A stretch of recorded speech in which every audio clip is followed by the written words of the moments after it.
How to change screen timeout settings in Windows 11. Hi everyone, this is Kate here and welcome back to the channel.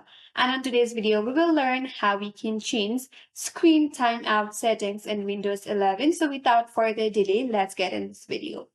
For that, you have to open up settings in your Windows 11. On the settings, you have to head over to the system. So click on system option from your left hand side. Once you're here, now head over to the power and battery. Again, under the power and battery, there's an option as screen, sleep, and hibernate timeouts. Click on it.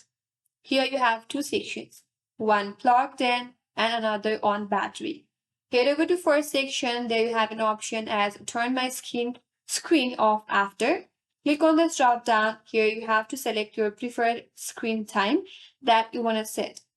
Again, under that option, there is an option for make my device sleep after. So if you want to change that time, click on this drop down, select your preferred time from here.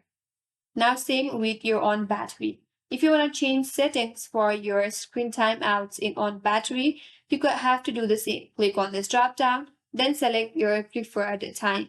That's it. That's how you can change screen timeout settings in Windows 11, and that's all for today's video. Hope this video was helpful, and if you're new to our channel, consider subscribing. Thank you for watching and stay tuned for more videos.